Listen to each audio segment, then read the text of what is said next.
लोकसभा में हम तिबारा चुन के आ जाएं, उसके बाद उत्तर प्रदेश में भी योगी के ऊपर भी गाज गिरेगी। कि ये कहा जा रहा है कि योगी और अमित शाह के बीच में बहुत पटरी नहीं है और इसलिए योगी के ऊपर भी गाज गिर सकती है। ये हिम्मत करेंगे ये लोग? लोकसभा चुनाव तक इंतजार करेंगे शायद, क्योंकि ये रिस्क वाला होगा।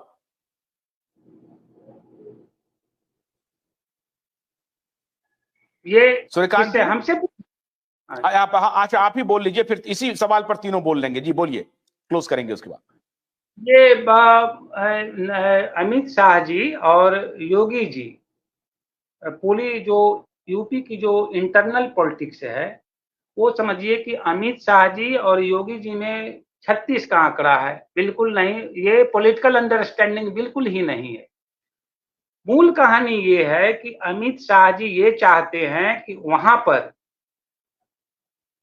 सवर्ण के नाम का सीएम ना हो, वहां पर सीएम कोई दूसरा हो कम्युनिटी। जैसे कि राजनीति पूरी चली गई है, ओबीसी, ये जो है ना पिछड़ी जाति, मुख्यमंत्री हो, और वो ओबीसी का चेहरा हो।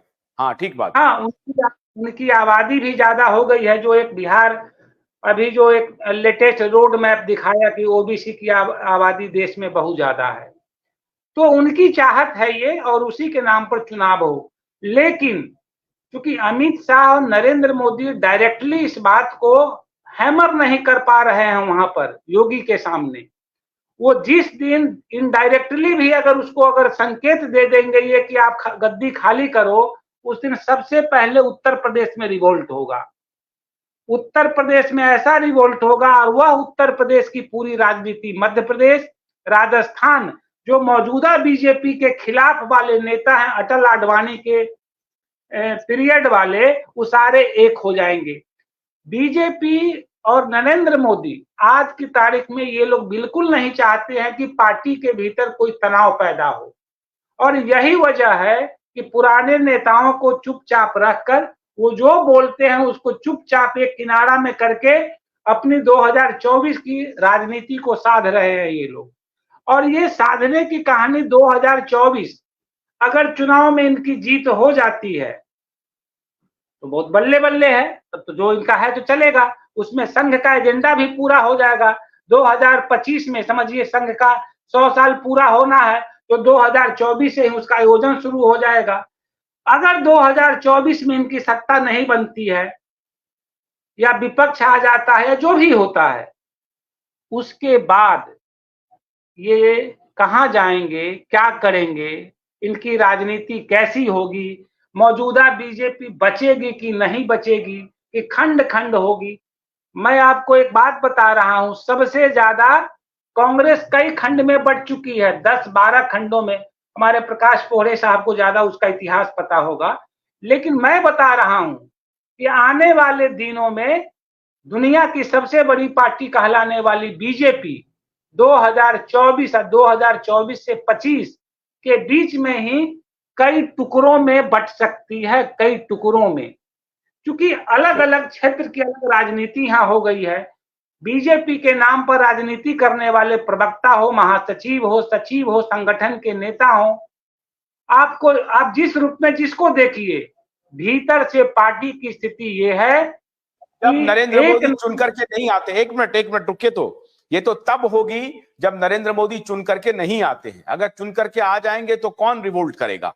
एक मिनट सूर्यकांत जी, एक मिनट आ रहे हैं। सूर्यकांत जी, अखिलेश जी कह रहे हैं कि उत्तर प्रदेश में योगी को जिस दिन ये संकेत किया गया कि आप सत्ता खाली करिए और वहां चेहरा बदला जाएगा, उस दिन रिवोल्ट हो जाएगा। आपको लगता है केंद्रीय नेतृत्व और अमित शाह और नरेंद्र मोदी इस तरह का हिम्मत करेंगे लोकसभा चुनाव के पहले? ये तो असंभव सा लग रहा है। लोकसभा चुनाव के बाद हो सकता है। अनम्यूट कीजिए, अनम्यूट कीजिए। हाँ बोलिए। देखिए, मैं जो जहां से मैंने ये चर्चा की जो आरंभ किया था, मैं उसी के ऊपर फिर से एक बार आ रहा हूं। देखो, पार्टी को जब भी लगेगा कि योगी जी पार्टी संगठन के लिए या पार्टी एज अ पॉलिटिक्स अपने को नुकसानदेह हुए, वो बदल देंगे।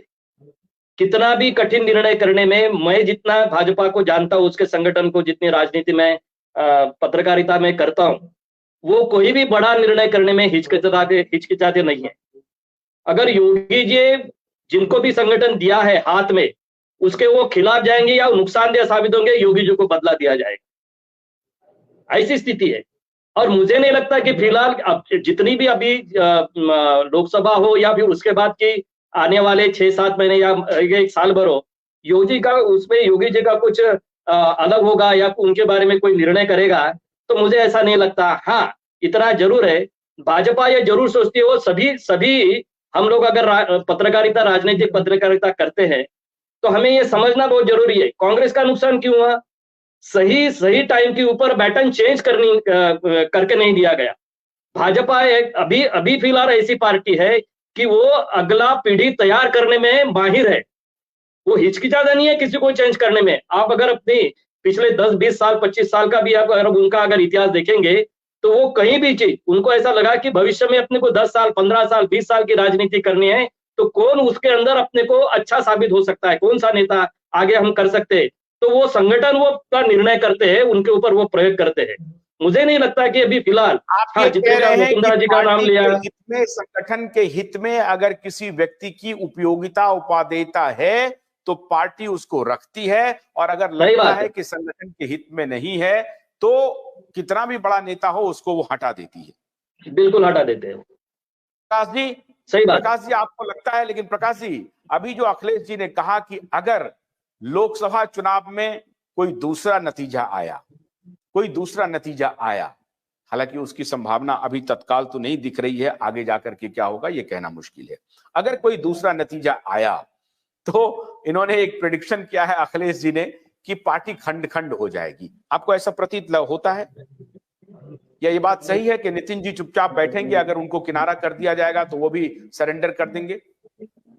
नहीं, देखिए, आप जो पार्टी का विषय कर रहे हो, तो भाजपा का तो खंड खंड तब हो जाएगा जब भी पार्टी गिरेंगी, और दूसरी बात में पार्टी तब गिरेंगी अगर ये लोग बैलेट से चुनाव करवाते हैं तो।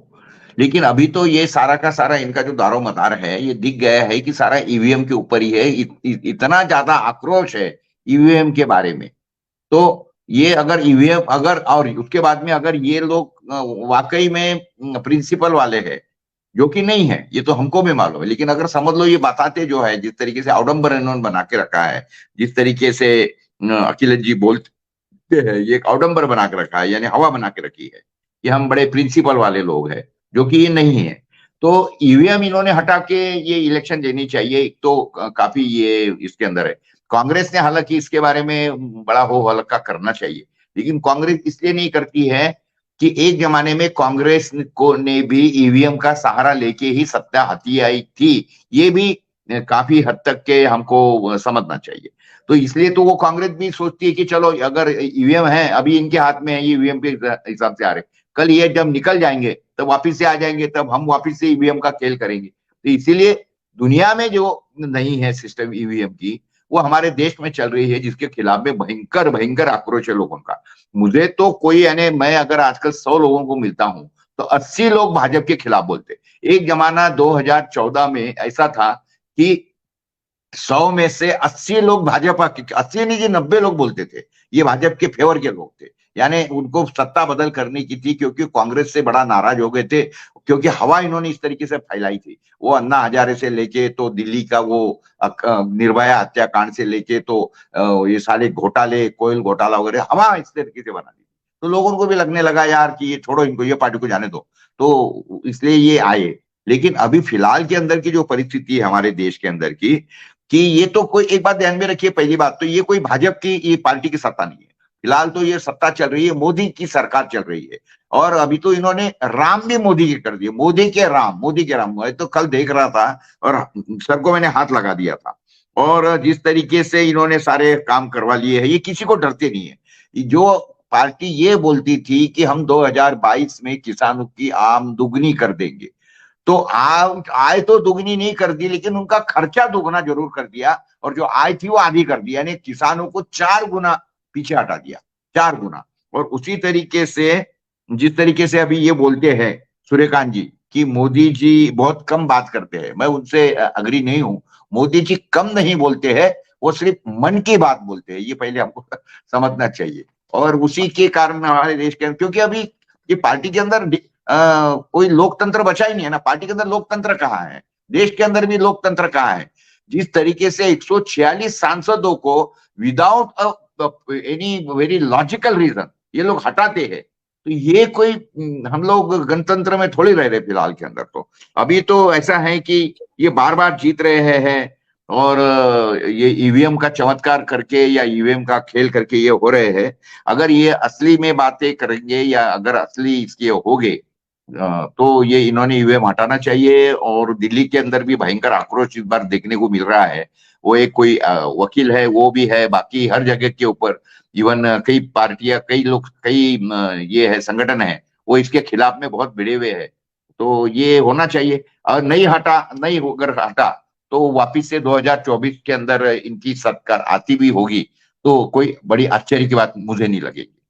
भोलानाथ का ब्रश कटर एक बैटरी चालित मशीन है जिसका चार्जिंग समय 3.5 घंटे है। यह 6 से 8 घंटे के प्रभावशाली संचालन समय का दावा करता है, जिससे यह एक बार चार्ज करने पर 16,000 वर्ग फुट गेहूं या चावल के खेतों को कुशलतापूर्वक काट सकता है, जबकि इसका पेट्रोल समकक्ष व्यक्ति उसी कार्य के लिए 1,000 रुपए मूल्य का पेट्रोल खर्च करता है।